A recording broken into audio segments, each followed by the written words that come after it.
Welcome to the Pastel Podcast, where we chat with pastel artists and take a dive into the vibrant world of pastel painting. Whether you're an experienced artist or just beginning, this podcast brings you inspiring stories and engaging discussions on the joy of painting with pastels. Thanks for tuning in and get ready to add more color into your world. Hey everyone, welcome to the Pastel Podcast, brought to you by Streamline Publishing, the publishers of the Pastel Today e-newsletter and Planner magazine. Today's guest is no stranger to the art world. He has been painting in oil and pastel for decades, but what you might find is interesting is that being an artist is actually not his first career, and I don't even think it's his second career. I think it's his third. Hi everyone, I am Kari Stober. I am a journalist by trade and a pastel artist by choice, and I've been working with Streamline Publishing for 13 years. And most recently in that tenure, I have become the community ambassador for Pastel Today because I love all things pastel. And during my time here, I have been exposed to and met so many amazing artists, including Lisa, my co-host, and also today's guest, William A. Schneider. So Lisa, do you want to introduce yourself and tell everybody who you are? Absolutely. Hi, everyone. I'm Lisa Skelly. I am a pastelist, or I have been working in the pastel medium for more than 20 years. It is my favorite medium. And I own the Hughes Skelly Gallery on beautiful Balboa Island in Newport Beach, California, where I represent a few of our favorite pastel artists working in the medium today. And I'm also teach workshops. So I'm excited to be here with you, Kari. That is awesome. And if you didn't catch our first episode with artist Kim Lortier, Lisa and I kind of chatted about how we got this pastel podcast started. And to give you guys a brief story behind that, Lisa had been wanting to start a podcast for a while. And we were on a video call one day and she texted me and said, "Can you call me after this?" And it was, "Hey, do you want to co-host a podcast?" And so here we are. And today is actually May 1st of 2025, in case this goes to 2026 and 27. And we actually just released our first episode today. So we are super excited about that and super excited for our guest today, who is, I'm going to bring him in now, Bill Schneider. Hi, Bill. How are you? Hi. Hi, Bill. Good. Thanks for being here with us today. Glad to be here. Glad to be anywhere. Of course, right? Of course. So Lisa, have you and Bill met? I'm trying to figure out if we've ever met, Bill, but I do have some small world connections after really diving deep into your website and your newsletters and your podcast and your blogs. And so I actually grew up in Wakanda, Illinois. Oh, so, really? I know. And I know some people from Crystal Lake, and I think we're about the same age.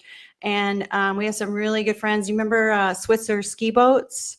Remember, do you know the Switzers, Marianne Switzer? Did you grow up there? I don't know them personally. I know about their company. Yeah. So we were friends with them growing up, and we're in a youth group with them growing up, and some other people, Dean Athens and some of his friends around the same time. But my twin sister went to University of Illinois around the same time you did. Oh, And really? she's nuclear engineering.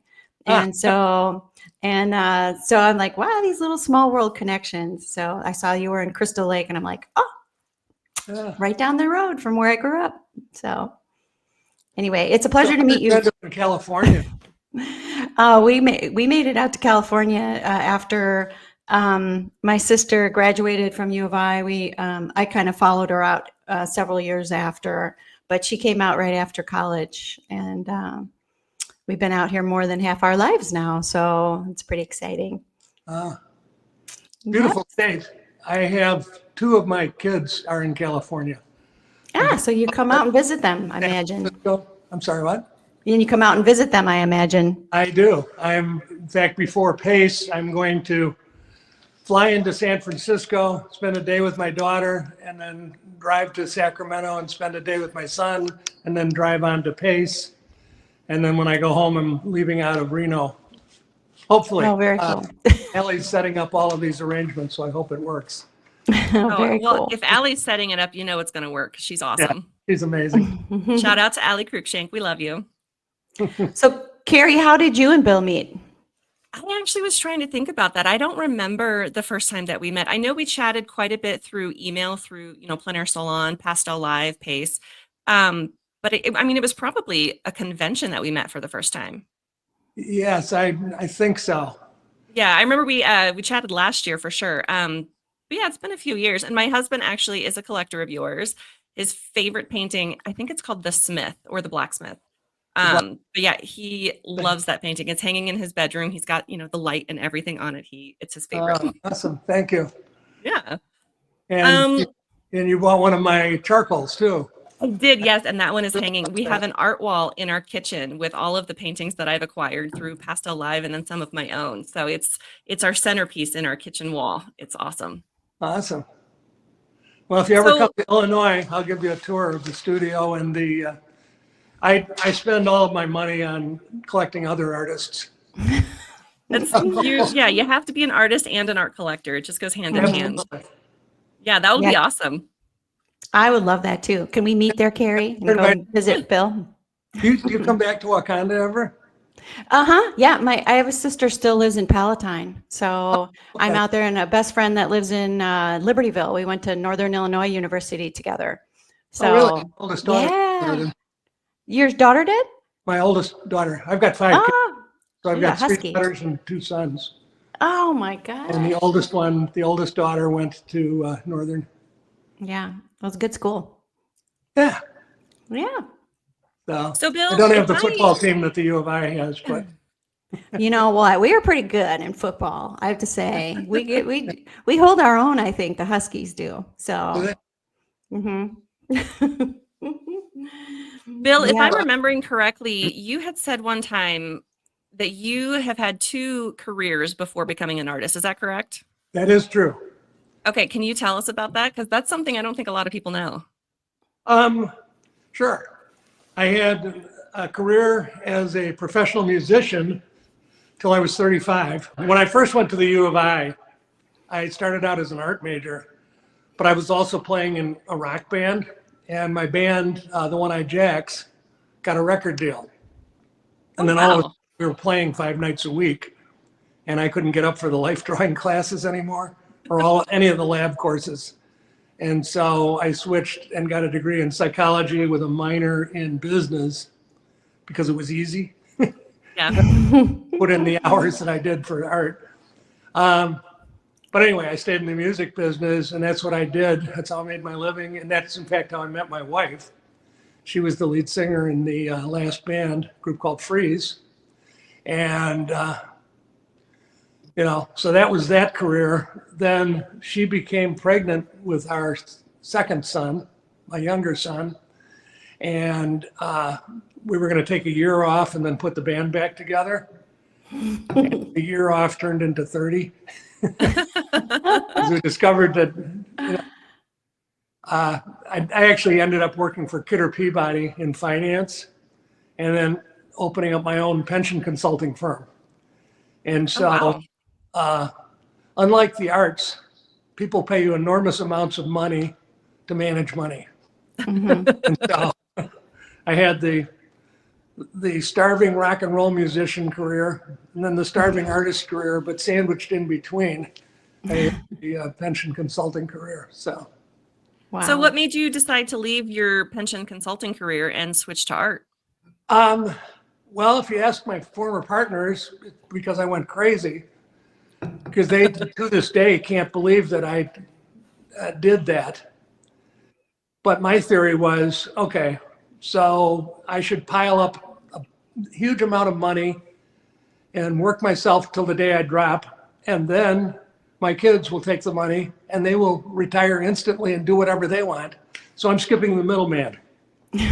I quit that business. I sold out to my partners in 2011 to become a full-time artist because that was the passion. Even while I was working in finance, I started going back to art school. I went to the American Academy, and I was in their Saturday program every Saturday for 8 years. Wow. And I got to study with the legendary Bill Parks, who, if you don't know that name, his list of students is like a who's who of the representational work. Dan Gerhart's, Scott Burdick, Sue Lyon, Ramel Delatorre, Nancy Guzik. I mean, the list goes on and on and on. Yeah. And so I was fortunate enough to go back and study with him. And I stayed there until he retired. And is that where you also studied? You studied with Harley Brown too, right? And Richard Smood? Yeah, but I did that in the form of workshops. So I Okay. took, I don't know how many workshops, 5 or 6 workshops from him. I was at his last workshop. He The last made one he ever taught? the last one he ever taught. He made T-shirts, and we all Did got he it really? at Harley's last stand. That is awesome. And it had a cartoon of him that was done by his brother, I guess. I still got the T-shirt. Oh, that's cool. That is so cool. Yes. So you had a lot of influence from Bill Parks and from all those top people. Yes. How did that influence how you started? Because you have a very unique style. When I look at your portraits, I can tell that it's a Bill Schneider portrait. So how did studying with all of them kind of influence you and push you into discovering your own style? Well, Bill Parks was a phenomenal teacher. And part of what made him such a great teacher, there were a couple of things. One, he had the biggest heart in the world. I'll tell you a story about that. But he said the same pieces of information in the same way over and over and over. And so over the course of 8 years, I heard him say the same exact descriptions. And it's burned into my brain. So now when I'm working, I'm hearing Bill Parks' voice. You know, if I'm working on the whites of the eyes, he never called it the whites of the eyes. It was always the so-called whites of the eyes. White. Because there's never any white, right? There's never any white, even in the highlight. And so I now know, because of that, not to be persuaded by the label, the whites of the eyes. You know, one of the things that I have come to realize is that as artists, we have to see the world the way an infant sees the world. And I'm talking to people that know already, but you know, an infant does not see things. An infant doesn't see eyes and nose and hair and whatnot. An infant sees this moving mosaic of shapes and values and colors. And after a while, the infant learns that if it's distressed, there's this recurring pattern of shapes and values and colors that relieves its distress. You know, if it needs its diaper changed or needs to be burped or whatever. And it calls that moving pattern mom. And so it learns a name for mom. And then it starts to learn the name for other things. You know, eyes, you know, where's your eye? Touch your eye, touch your nose, touch mommy's nose. But then about the age of 2, as humans, we stop paying attention to the moving mosaic of shapes, values, and colors, because it's sort of a mental shorthand to just deal with the symbols. Mm-hmm. You know, we can manipulate a sentence, subject, verb, object, with you know, symbols quickly and easily. And so it allows for great mastery of the environment. But the cost of that is that we no longer see the world. Most humans don't. And I'll give you a perfect example. The universal eye symbol is kind of an oval with a circle in the middle. Mm-hmm. So if you ask a 2-year-old, draw an eye, they will draw an oval with a circle in the middle. If you ask a 60-year-old non-artist to draw an eye, they'll draw the same symbol. Right. And so everything that has a name, a verbal name, also has a symbol. You know, the symbol for a nose is a triangle with 2 dark spots at the bottom. You know, and there's some variations to these symbols, but to be an artist, you have to get out of symbol land and start paying attention to the mosaic of shape, value, color. And that's hard to do because we are trained from the age of 2 onward to think in terms of symbols. Yeah. When I work with students, that's one of the hardest things to do, is get them to see what's in front of them instead of the symbol that's in their head. Yeah, definitely. Probably found that too, because you teach too, both of you, right? Or at Mhm. least I don't teach. I learn. I'm a baby Later. pastelist. That's fascinating because that is very true. That's exactly how I've only painted, I think, 2 or 3 portraits, and that's exactly how I approached it. And it's definitely, it makes it very flat and two-dimensional when you're painting that way versus looking at it the way that you suggest and looking at the shapes and the values. And the value is the one thing that I struggle with the most. It is so hard for me, and I don't know why. Maybe I'm not squinting enough or something. I don't know. But yeah, being able to capture those intricate shadows around the nose, around the eye, and all of those things, you have such a phenomenal way of doing it. I love your eyes in your portraits, especially. Mhm. They're so delicate. Thank you. Part of that goes back to Bill Parks. You know, he described what we were seeing in visual terms. So he talked about the 5 darks, you know, the dark in the eye sockets, below the nose, below the upper lip, below the lower lip, and below the chin. And if you just put in those 5 darks, even with no outlines whatsoever, it will start to read as a person in normal light, that is descending light. I can visualize that right now as you're Mhm. saying it. Yeah. Me too. And here's a trick. If you want to get out of symbol land, you're getting in the world according to Bill here, which deals with symbols and abstraction, has a very low tolerance for a broken symbol. So I mentioned the oval with a circle in the middle. So if you're trying to draw an eye, just draw the upper eyelid, and you can maybe put the iris in, but don't put the lower lid in, because that takes it away from the oval with the circle in the middle. It breaks the symbol. And then the left brain says, wait a minute, that's not right. Everybody knows an eye is an oval with a circle in the middle. You're screwing everything up. I'm out of here. And it's the field for the poor little right brain. The right brain says, I don't know what an eye is, but I see that there is kind of a dark shape under here, and it gets a little bit less dark. And then there's kind of a thing in the middle that's sort of dark, but there's a dark spot in the center. And then there's a really light, sharp thing. Oh my God, I painted an eye. So when you're in the zone, Yeah. this happens to me. I will surprise myself because I'm just copying shapes that I see. And then all of a sudden I'll go, oh, I just did her eye.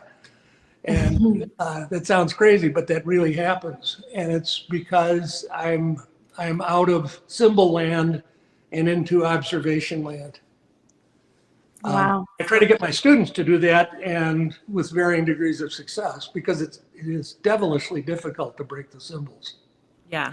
I was diving into your website, Bill, with your newsletters and your blogs, and I noticed, and I really, really appreciated the way you convey information in a short, concise, and important way that helps me understand a little bit more. I was impressed by your interest in the science behind art too, and like how you were taking different ways of composing paintings with the arc of the rectangle, or I probably got that wrong, and then also the mooch method.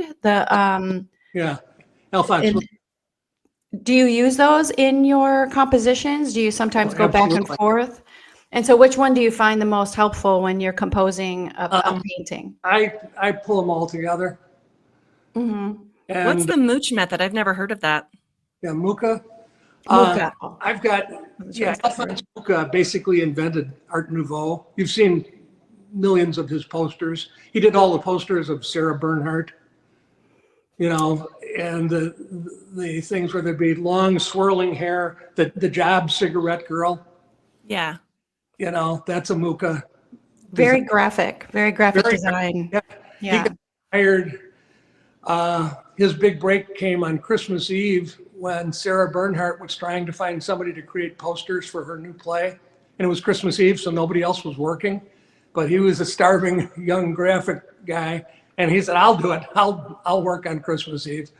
And so he came up with a poster, and she loved it, Sarah Bernhardt, the actress. And then she started using him all the time, and that created this whole style that became known as Art Nouveau. And very interesting. But his basic design method, and I've got a treatise that he wrote in English, which wasn't even his second language. You know, he was Czech, and then he lived in France, so it was. So a third language. Or whatever they speak in Czechoslovakia was his first language. Then French was his second language. English was a distant third, so it's hard to read.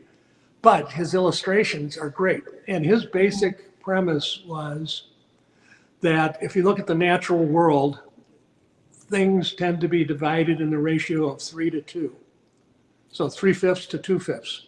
So for example, if this is 3 from the knuckle to the joint to the first knuckle, then this is 2. And if this is 3, this is 2. And insect bodies are segmented that way. And so he started applying that to create his amazing designs. He was probably one of the best designers ever in the history of the world. And when you look at his work, it is devilishly difficult to try to reverse engineer it. Because if you have the armature of the rectangle, you know, you basically you're dividing things across a rectangle. It's easy to sort of understand the relationships. With this 3 to 2 thing of Muka's, you have to figure out what they did first. So if you've got the head 3 from the left and then 2 from the right, then you can divide the 2 space into 3 and 2. You can divide it vertically as well. And so it's sort of this branching system, and it has the effect that it doesn't fit any of the other methods. Doesn't fit the golden spiral, or the armature of the rectangle, as I mentioned, or the stuff that they used in the Renaissance. But it has this internal logic to it. So they always look right. Yeah. But they look right in a very unique method. And so anyway, I've got a blog on it. If anybody that's watching this goes, Yeah, that's really interesting. Go to And so the blog about design. you talking about that, so you obviously studied him quite a bit, and you have talked, I can't remember when I heard this conversation, but you've talked about copying masterworks. You copied Fetchin, like you studied a lot with Fetchin. You even have a video with us, PaintTube, about painting like Fetchin. So what's your kind of thought process behind that? Because I'm terrible. I'm not an art historian. I have not studied the art masters, the old masters. I like studying the new people and following what they're doing. So what is your thought process behind studying the old masters and making master copies? First of all, I don't distinguish between old masters and new masters. That's good to know. I don't feel so bad now. Yeah. And in fact, most of the copies I've done I've made copies of Dan Gerhardt's paintings. I've made copies of Carolyn Anderson paintings. I've made copies of a ton of Fetchin. Here's the rationale. Well, let me go back. Historically, if you went to the École de Beaux-Arts in France, at the time of Bouguereau, and they considered your training at the school École de Beaux-Arts as learning the basics. So you'd learn shape, value, color, temperature, edge, and design principles. And then once you got through with all of that, then they said, okay, now go off to the Prado, go off to the Louvre, and copy the masters for 2 reasons. One, you'll learn and start to understand how they worked, but you'll also start to learn and understand their aesthetic. And so they wanted you to absorb both. But the basic training wasn't supposed to end when you graduated from the school. That was just the beginning. Yeah. People like Sargent made all of these copies of Velasquez and carried them around with him all of his life. So that Really? if he was working on something and was having struggling with it, which, oh, by the way, Sargent struggled, Schmid struggled, Dan Gerhardt struggles. Any artist struggles with something. You know, Yeah. as we're learning, we tend to put artists on a pedestal and say, oh, Richard Schmid, I am not worthy. But if you talk to these people, and I paint with Dan Gerhardt all the time, and so we have these philosophical discussions about this kind of stuff. But if you say, well, what are you working on? Oh, I really need to get better at blank. And so I've been doing this, and I've been, if you go to Dan's studio, he has master copies of Fashion Eyes that he's just drawn with charcoal, stuck to his easel, stuck to his wall. The rationale for doing a master copy is that the master has already solved the problems, and the fact that they're a master means they've solved them in a very elegant manner. Mm-hmm. And so if you study it and look at it and read about it, you will forget half that information within a week. And you'll forget half of the remaining amount in the next 2 weeks. And you'll forget half of the remaining amount in the next 2 months. But if you copy it, the information, I think, travels up your arm, from your brush, up your arm, into your brain, and there it sits. Interesting. And so it sticks more when you're practicing it, right? I'm sorry, what? Oh, I said it sticks more, like it stays in there more when you actually practice, and you're not just reading it, but you're actually trying to apply it. Well, and it goes back to the way humans first started conquering their environment. They've learned to do things with their hands, and there is memory that is associated with the movements of the hands. That's why students who sit in a lecture and type it into their computer maybe remember their stuff through the final exam, but they don't remember it. Students who take notes in freehand, the act of taking the note forces you to remember things. This is vestiges of my psychology degree coming to the fore, but that is a proven element. So I made my kids, write out their notes in longhand, and I thought I was a Neolithic idiot. But they remember the stuff because, like I said, it travels up your arm. All of the neural connections that make you move your hand are imprinting this stuff. And so it gets stored not just in the visual cortex, but it gets stored elsewhere too. Makes it easier to retrieve. I found that to be very true with when I write something myself, I'll remember it. I'll see it photographically in my mind, how I wrote it on the piece of paper. Like I'll remember people's phone numbers that I wrote by hand much more than I will if I typed it. And so, or took a picture of it. We lost Kari, so we got to wait for her to get back into the show. And I think maybe her connection. So let's see if she can jump in real quick. Oh, there she is. Okay. Let's see. Rebooting. Oh, okay. So anyway, she's going to get back on as quick as she can. So I'm going to step in while we wait for her to get back in here. And we're going to keep talking about all of the wonderful things that make you the artist that people want to hear about and learn more about what you're doing. Bill, do you... when you have these philosophical discussions, see, reminds me of, because I have my group of friends, and when we get together, we get this excitement about having this art language when we get together that we don't have with anyone else. And we just dive in with each other's, like, what's going on, like with this method or with this, like, how did that speak to you and stuff like that. So is one of your favorite, your art buddies, is that Dan Gerhardt's? And does when you guys dive into your philosophical discussions, what does that even look like? Like, what do you guys like to discuss? Just the old masters, or? It's very free form. Yeah. As artists, we're basically problem solving. I tell my students, if you want something easy to do, become a doctor, a medical doctor, or a nuclear physicist, or an investment banker.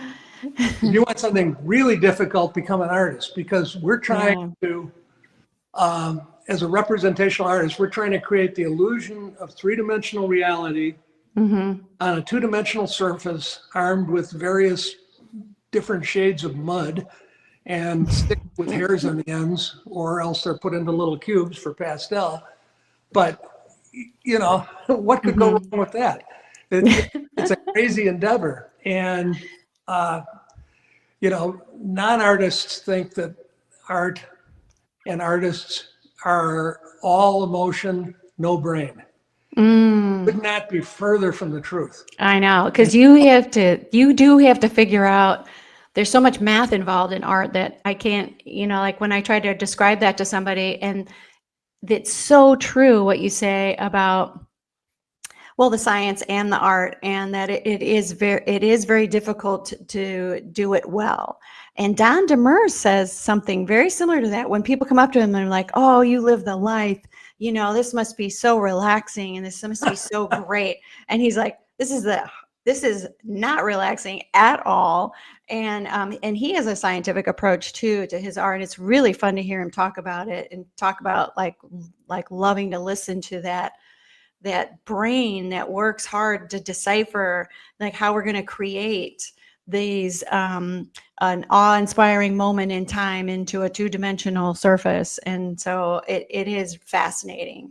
So I love when I get to hang out with my art friends, and that we get to, it feels like going back in time when, like, what did Monet and all of his contemporaries talk about when they got together, and how amazing that must have been. So I have my own little modern group, that we have that same thing. Well, it's always been that way, I think, with artists. That's why anytime there's an artistic epoch or a development, it rapidly spreads out. You think in the Renaissance, Caravaggio came up with this idea of, well, you don't need to paint things, you can just paint the effect of light on things. And so he pushed it, the extreme chiaroscuro, but extreme light and shadow. And it was just painting the effect of light on things, but dealing only with value. Caravaggio he had to wait 100 years, and he wasn't around at that point. But for the Impressionists to throw color into the mix. But yes, every time, it's a progression. And I think that I talked about verbal language. All humans, for the most part, talk to themselves. If you monitor your thoughts, just everyday thoughts, you're saying subject, verb, object. What should I get for lunch? Maybe I'll get the hamburger. I don't know. I had a hamburger 2 days ago. I don't want a hamburger. But it's an ongoing stream of stuff. Oh, absolutely. Visual art is another language system. And I'm also a musician. So music is another language system, particularly improvisational music. In my bands, which I still have to this day. That's why I can't hear much anymore. But if somebody wants to go on YouTube and look at the Schneider Ross band, Ross, R-O-S-S, got a bunch of different videos out, and we keep releasing new ones. Can we find One-Eyed Jacks too on YouTube? Can we find the first band that you said that you got a record deal with? I think if you Google One-Eyed Jacks, you can find some stuff. The One-Eyed Jacks were pre-social media, pre-iPhones, pre the time when everybody had, cameras in their pockets. And so Yeah. most of the stuff is not there. I think that you can find recordings from the Jacks. And I know that the next band that I was in was a band called Fat Water. And we were on GM Records. And you can go online, you can go to Apple Music or iTunes and download the Fat Water album. Oh my God, that's so cool. And it's 40 years old. I don't know. Wow. Oh, now I'm intrigued. I need to About 30 years. So. I need to go listen to that. You know what instrument did you play? Everybody's going to be wondering. We're talking about art, but music is one of your first loves and still is. What's your instrument? I play bass, keyboards, and slide guitar and acoustic guitar mostly. You vocals too? A jack of all trades. Between going to the U of I and going into finance, I went back to music school at the American Conservatory in Chicago. And so I have a degree from the American Conservatory. And the woman that I studied with there, Stella Roberts, was a student of Debussy. Oh my gosh. All this classical training. But I never really liked the serious music as much. I'm a rock and roller. And stuff, sort of prog rock stuff. I mean, if you go on YouTube, you can see the kinds of things. We have a bunch of originals up there. So Fat Water? Yeah, Fat Water was the second band with a record deal, and then the third band was called Freeze. Freeze. While I was going to music school, a friend of mine said, "Oh, you got to go to this thing. It's called the Free Theater. They're doing mixed media rock opera stuff." I went, and at the intermission, they said, "Well, if you would like to join this, every Wednesday night we get together, and that's where the cast works things out. And if you're welcome to come and join." So I thought, "Oh, that sounds cool." So I did that, and that's where I met my wife. Oh, wow. She was a singer, and so we performed in several of the Free Theater productions, and then left with her and a couple of other people from that group and started Freeze. And then we had a record deal on a label called Titanium Records, which was a far cry from being a Titanium record. But so that Kari, we're talking a little bit more about Bill and his music, and I asked him what instruments he plays. It sounds like he plays quite a few. So really, yes, he cool. does. You've played at Pace, haven't you, Bill? I'm sorry, what? You've played at Pace, haven't you? I have not played at Pace. You haven't? Oh, next time you're at Pace, you're going to have to. That's one of the fun things is at night, there's a group of them that get together. I think, do you know Rick Wilson? CW Mundy? Yeah. Eric, they all get together and play their banjos and their guitars. And it's just a fun little jam session. So you're going to have to do that the next time you're at Pace. Yeah, well, maybe I will. Bring your instrument. I'm going to be schlepping. It's enough to schlep the art materials around. I was trying to take instruments on the plane. Yep. But anyway. You guys continue. Oh, I just wanted to see, I'm sure people were curious about, since we're talking about music too, like what instruments does he play and the other bands that he had a record deal with. So we got to go back, Kari, and listen to Fat Water and Freeze and see, and hear Bill play and his band and stuff like that. So that's pretty cool. So I know a lot of artists that are very accomplished, award-winning artists that also have that music interest, and like it kind of overlaps, the creativity overlaps to other things. Like there's one of my best friends and one of the art buddies I was talking about that we go out, Mark Shasha, in the Boston area. He plays guitar, he acts, so he's in plays and things like that. He's just this creative soul that has more than one outlet of art, and he's a very accomplished oil painter and amazing, and it's so fun. Anyway, I can see the attraction and the way we can expand our creativity in not just in our oil pastel painting and the into the music. So Well, it goes back to what I was starting to say. There are more than one language system. Most people just talk to themselves in English, but math, especially high-level math, is another language system.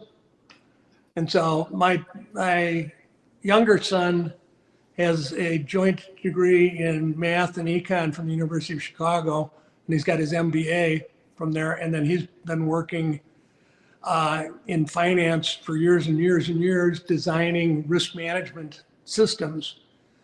But he thinks math. He talks in times. And, Yeah. you know, what systems has he designed? Because are another which one? language system. I mentioned music. If you're improvising on stage, you do not have time to react to what somebody does. Think about it and say, oh, they're playing the root of a 5/7 chord, so I'll play. No, none of that happens. You're just hearing it and responding. Your hands are going where they should go because it's sort of this rapid pathway. It's its own language system. And when Yeah, it's within you. it's the same sort of thing. If you want to get into deep philosophical conversations, talk to Carolyn Anderson. Okay. I talk with her periodically. I don't see her as often as I do Dan, but I wrote a blog about a book by a guy named Ramachandran, where he's talking about the underlying evolutionary mechanisms that are repurposed into art, amongst other things. But anyway, I called Carolyn up to say, oh, you'll love this book. And she said, oh, I've been reading that book for years. In fact, I've got, here, let me pull this out. And she pulled out her Oh copy. my gosh. She said, I've got this bookmark. Did you remember when he said this? I said, oh, yeah. That was... And so, you know, the concept of, you know, opening up pathways in a painting, that Carolyn talks about this all the time, which is, you know, if you put outlines around things, you seal them off. Whereas if you don't, if you have it open, then the viewer can visually transfer from one point to another in the painting. That's why Feshen is so astounding, because he didn't seal you off. And that's also why if you put an outline around an eye, you are trapped. Even if you do a really good outline, you're trapped within that. And it not only flattens it out, but it locks you in. And, you know, Carolyn and I were talking about this at one point. Have you ever had this experience? You are in your kitchen and you think, oh, I need to get blank, fill in the blank. I have to go, I need to get my car keys, they're in the living room. And you walk into the living room and you go, what did I come in here for? All the time. Because Unfortunately, all the time. our brains are, as a survival mechanism, are wired to, when you change environments, you clear out all of the stuff that went with the old environment, because you got to have all your wits about you to go into the new environment. So if you're in the safety of a tree and you come down because there's some fruit laying on the ground, and you're evolving from being a monkey type thing, you want to be paying attention to what's on the ground, because there might be a lion there or a panther or something that's going to eat you. And so you need your wits about you, so you can't be thinking the tree thoughts while you're on the ground. And That is so fascinating. well, and this is, I don't know if it's true, but it sounds right. And Carol and I had that conversation at one point. You know, art is not for dummies. People think that it's, oh, you're just all emotion, all eyeball. No. As you know, you know, Yes. there's a lot that goes into this stuff. And art is translating the normal mode of thought, you know, subject, verb, object, into this visual language system and writing back and forth between those things. It's So speaking of going back and forth between two things, so you're pastel and oil. That's why you're with us today, because of the pastel portion of your art. And so how does your oil painting inform your pastel painting and vice versa? And why should we try other mediums as artists? Because it will make you better as an artist. Mhm. If you want to be a better And- pastelist, study oil. If you want to be a better oil painter, study pastel. And the reason for that is that each medium has certain things that are easy for it. For example, pastel, it's easy to get soft edges, particularly if you blend. Studying with Harley, his painting method is he puts a stroke down, then he blends it with his little finger. Then he puts another stroke, blends it. So he's blending all the time. And then he puts a few strokes that are just left alone. For some reason, I've had a number of pastel teachers say, no, you should never blend, never blend. And I have students that say, well, I was told you should never blend. Really? You know, I hadn't heard that. I think it just depends on your style. I use my pinky all the time, the backside of my pinky for softening those edges and then putting on another stroke. So I guess I haven't studied with as many pastel artists, but I take my pastels to an oil painting workshop. So I just apply, with somebody whose work I really admire and love, I just apply it to my favorite medium, which is pastel. But Well, but what I was starting to say, with pastel, if you blend, all your strokes automatically have soft edges, and you have to think to make a hard edge. With oil paint, every time you put a stroke down, you've got two hard edges where that stroke was. And you have to think to make soft edges. And what happens is that most people don't think to make the soft edges, and it ends up very hard edged.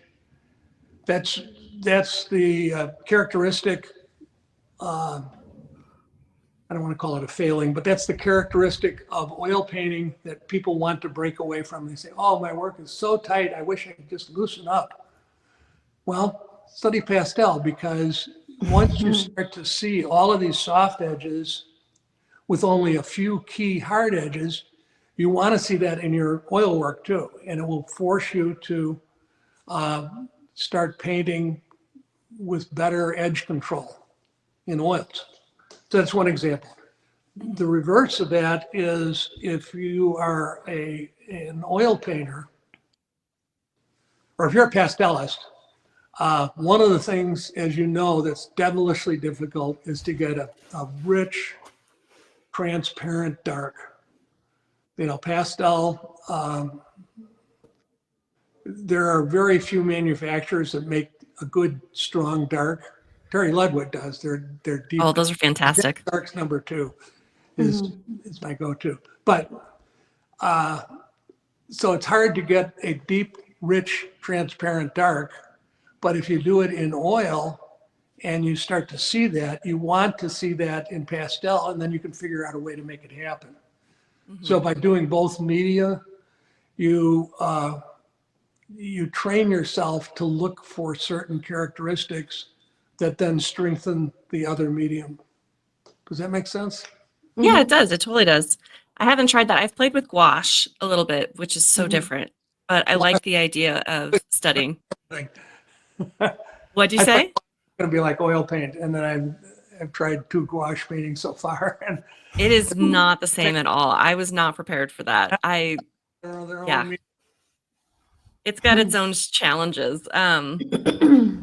Yeah, but I like playing with other things. I sometimes get bored with pastel. I guess bored isn't the right word. I get frustrated because I can't get it to do the thing that I want it to do. So then I'm like, fine, I'm going to go switch to something else right now. And so it does give me a break to kind of figure things out and then come back to it, which I really like. So Bill, something you said earlier sparked something in me. You were talking about how you go and you paint with Dan Gerhardt's, you talk with Carolyn Anderson. How important is it, do you think, for artists to have those kind of relationships where they can go and paint with other people, learn things like that? Because I know for me, like, I don't have a lot of people around me that I can go and paint with. So I'm usually just painting by myself. Do you find that painting with other artists and being with other artists really kind of enhances your work or helps you as an artist? Absolutely. Because, you see what they're doing. And if you see something that's really working, how did you do that? Wait a minute. We learn from each other. And also, if you work with people where they're doing something that's not working, that is useful information too. How so? Yeah. And as I said before, we tend to put artists that are ahead of us in the journey on a pedestal, but it's all a continuous journey. I forget what artist it was. Maybe it was Titian or somebody. They were 80 years old on their deathbed, and the final words were, "Oh, so soon? I was just starting to understand." That's the way it is. I love that. I think Never it's great. Yeah, I love that you guys. So I am one of those people that have put you on a pedestal, as well as Lisa. Anybody that's an actual professional artist.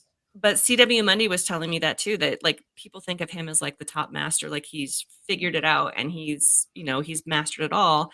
But yet he is still learning. You are still taking the time to learn. And I think that's such a good thing for younger artists to understand, and not young as in age, but young as in their mileage with their brush, that you can always be learning. Like even the masters never master it. You can always learn, you can always develop. There's always something new to do. And I just think that's awesome that there are a lot of artists that are humble enough to say, no, I am not a master. I am still learning. Like you may have mastered one thing, but you're still learning and you're still growing. And I think that's awesome. Absolutely. And I think that people who get to a certain level and find some success. Oh, wow, I can really sell those street scenes. And then they stop doing anything else and just work on the street scenes and sort of replicate what they did that was sellable. And there is no plateau. You're either getting better or you're getting worse.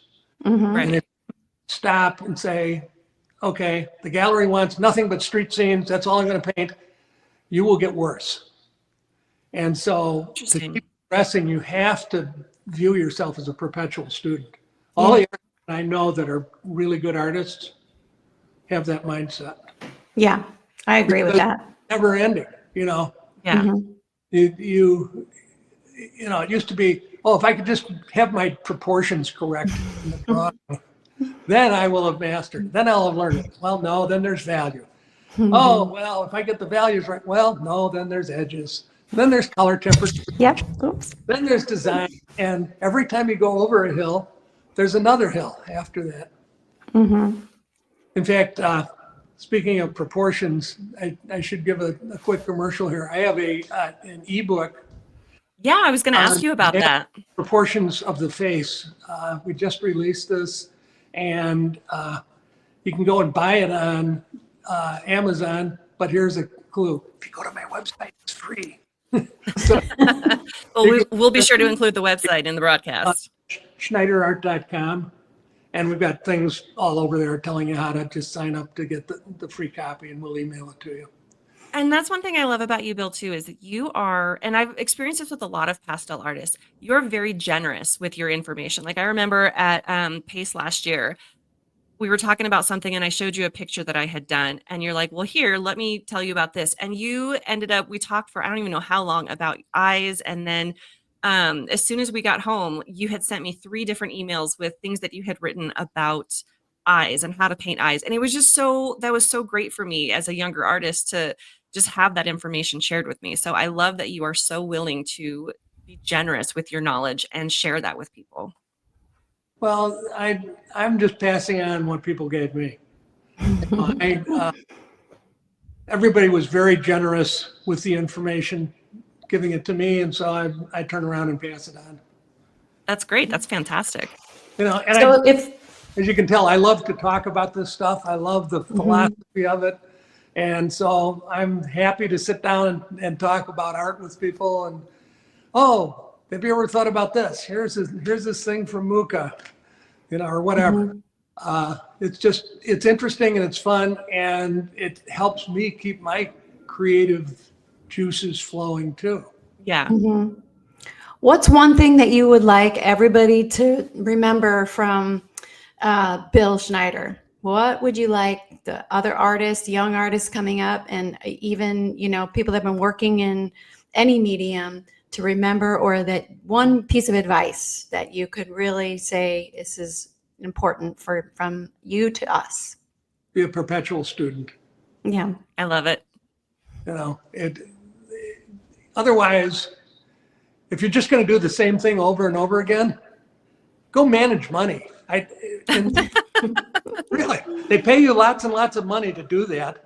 My old company is still in existence. It's now, they changed the name from DeMeo Schneider to Fiduciant Advisors, but they're currently managing like $400 billion worth of client assets. Wow.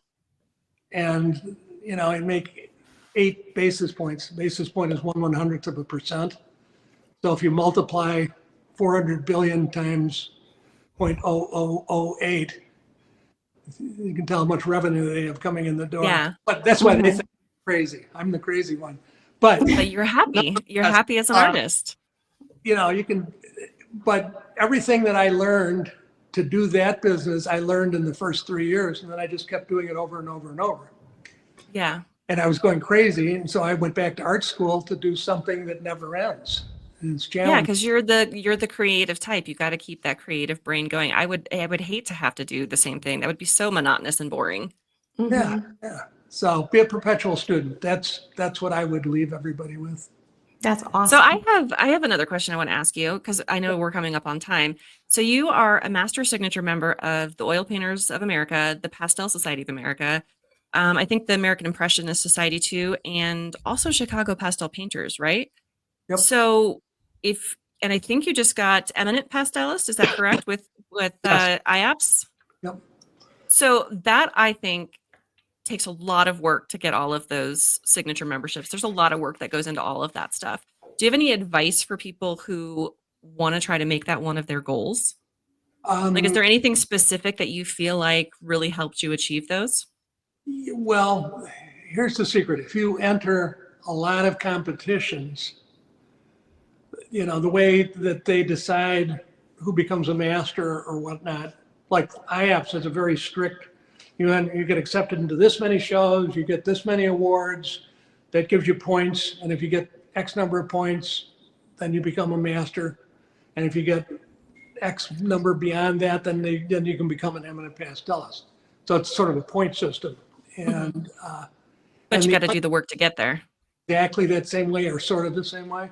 So I would say enter a lot of competitions, but enter it with this mindset that if you don't get accepted, don't find reasons why they're wrong and you're right. Ask yourself, okay, they didn't accept me, it hurt my feelings, I felt bad. What do the pieces that got accepted have that mine didn't? What can I learn from these? And really delve into it. It requires putting the ego aside, but if you do that, you can say, okay, I see the values are pretty good throughout these paintings and the edges are pretty good. And so maybe I need to work on my values and my edges. And so if you approach it that way and keep entering and entering and entering, the first competition that I got accepted in, I was on cloud 9. I didn't win anything, but I got accepted, and it was like, yes. And then the first time I won an award, I was really on cloud 9. And then,